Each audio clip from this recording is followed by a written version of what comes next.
নমস্কার। আজকের এই এক্সপ্লেনারে এমন একটা বিষয় নিয়ে আলোচনা করব যা শুনলে হয়তো অনেকেই গভীরভাবে ভাবতে বাধ্য হবেন। একদিকে রাষ্ট্রের হাইওয়ে বা পরিকাঠামোগত উন্নয়ন, আর অন্যদিকে সাধারণ মানুষের রোজগারের লড়াই। এই দুয়ের মধ্যে তৈরি হওয়া এক বিশাল দ্বন্দ্বের গল্প আজ আমরা নিরপেক্ষভাবে বিশ্লেষণ করব। রাস্তার উন্নয়ন নাকি মানুষের পেট চালানোর তাগিদ, কোনটা বেশি জরুরি? চলুন তথ্য দিয়ে বোঝার চেষ্টা করি। মাত্র ১০ দিন। হ্যাঁ, ঠিকই শুনেছেন। রাস্তার ধারের দোকানদারদের জায়গা খালি করার জন্য একদম কড়াভাবে ১০ দিনের একটা ডেডলাইন বেঁধে দেওয়া হয়েছে। ঘড়ির কাঁটা কিন্তু টিকটিক করছে, আর এই অল্প সময়ের নোটিশ পুরো এলাকায় রীতিমতো একটা আতঙ্কের সৃষ্টি করেছে। আজকের এই পুরো রিপোর্টটাই আবর্তিত হচ্ছে এই চরম সময়সীমাকে কেন্দ্র করে। আজকের এই গোটা বিষয়টাকে আমরা মূলত ৪টে ভাগে বোঝার চেষ্টা করব। প্রথমত, জাতীয় সড়কে যানজটের সমস্যা। দ্বিতীয়ত, এই ১০ দিনের কড়া ডেডলাইন। তৃতীয়ত, বুলডোজার চালানোর হুঁশিয়ারি। আর সবশেষে, রুজি হারানোর আশঙ্কায় ব্যবসায়ীদের পরিস্থিতি। তো শুরুতেই আসা যাক আমাদের প্রথম পয়েন্টে, জাতীয় সড়কে যানজটের সমস্যা। চলুন দেখে নিই প্রশাসন ঠিক কতটা বড় চ্যালেঞ্জের মুখে দাঁড়িয়ে আছে। ব্যাপারটা কিন্তু ছোটখাটো কোনো রাস্তার নয়।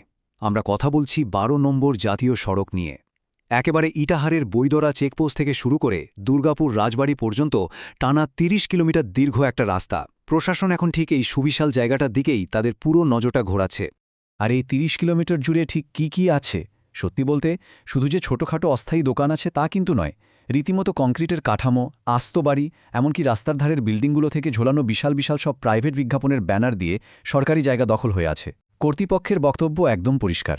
এই সবের জন্যই নাকি রাস্তার দৃশ্যমানত মারাত্মকভাবে কমে যাচ্ছে, আর তার ফলেই পাল্লা দিয়ে বাড়ছে যানজট। তাই এই জাতীয় সড়ক যে করেই হোক দখলমুক্ত করতে হবে। এবার আসি দ্বিতীয় পয়েন্টে, ১০ দিনের কড়া ডেডলাইন। জাতীয় সড়কে চলা এই বিপদ রুখতে প্রশাসন ঠিক কী ব্যবস্থা নিল, সেটাই এবার দেখার বিষয়।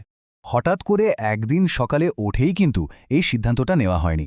এর আগেও অস্থায়ী দোকানদারদের নোটিশ দেওয়া হয়েছিল, কিন্তু কাজের কাজ কিছুই হয়নি। মানে উল্টে দেখা গেল অস্থায়ী দোকানের সংখ্যা যেন আরও বেড়ে গেছে। তাই এবার প্রশাসন একদম হার্ডলাইনে। রাস্তা দৃশ্যমানতা ফেরাতে বুধবার থেকে সোজা ১০ দিনের একটা আল্টিমেটাম ধরিয়ে দেওয়া হয়েছে। আর এই আল্টিমেটামের পরেই আসছে আমাদের ৩ নম্বর পয়েন্ট, বুলডোজার চালানোর কড়া হুঁশিয়ারি। যদি এই ডেডলাইন মানা না হয় তাহলে কি হবে? প্রশাসন এবার একটা নির্দিষ্ট ছক কষে এগোচ্ছে। প্রথম ধাপে ব্যবসায়ীদের হাতে আনুষ্ঠানিকভাবে নোটিশ ধরানো। এরপরও যদি কাজ না হয় তাহলে দ্বিতীয় ধাপে এলাকায় রীতিমতো মাইকিং করে সবাইকে সতর্ক করা হবে। আর তৃতীয় বা ফাইনাল স্টেপটা শুনলে রীতিমতো চমকে উঠতে হয়। ডিএম এবং এসপির অনুমতি নিয়ে সোজা বুলডোজার নামানো হবে।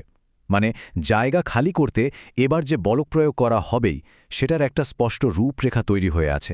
এবার আসা যাক ৪ নম্বর এবং সবচেয়ে সংবেদনশীল পয়েন্টে, রুজি হারানোর আশঙ্কায় ব্যবসায়ীরা। একটা সরকারি নির্দেশিকা সাধারণ মানুষের জীবনে ঠিক কতটা প্রভাব ফেলতে পারে, এবার সেটাই দেখা যাক। সংখ্যাটা হল ২৮৫। গাজল টোল প্লাজার ম্যানেজার অভিজিৎ দাসের দেওয়া তথ্য অনুযায়ী শুধু ইটাহার সদর চৌরঙ্গি মোড় আর তার আশেপাশের এলাকাতেই প্রায় ২৮৫ জন অস্থায়ী ব্যবসায়ীকে এই নোটিশ ধরানো হয়েছে। একবার হিসাব করে দেখলে বোঝা যায় ২৮৫টা নোটিশ মানে কিন্তু ২৮৫টা পরিবার, যাদের ভবিষ্যৎ এখন আক্ষরিক অর্থেই চরম অনিশ্চয়তার মুখে। এই সংখ্যাটাকে যদি আমরা একটু মানবিক দিক থেকে দেখি, তাহলে পরিস্থিতিটার গভীরতা আরও ভালো করে বোঝা যায়।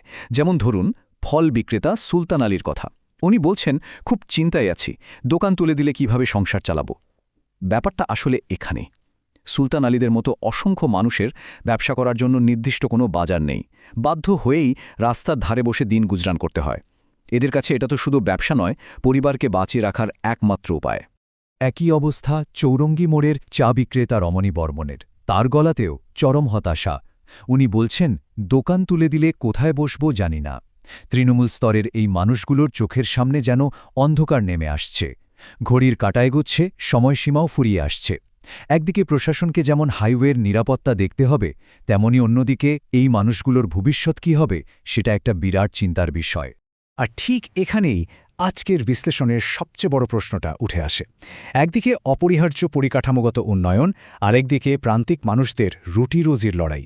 সমাজ এই দুটোর মধ্যে সঠিক ভারসাম্য আনবে কিভাবে? যানজটমুক্ত নিরাপদ রাস্তা যেমন সবার দরকার, ঠিক তেমনি এই অসহায় মানুষগুলোর বেঁচে থাকার একটা সুরক্ষিত উপায় থাকাও তো সমান জরুরি। এর আসল সমাধান কি হতে পারে? এই প্রশ্নটা কিন্তু আমাদের সবাইকে গভীরভাবে ভাবতে বাধ্য করে। আজকের এক্সপ্লেনার এখানেই শেষ করছি।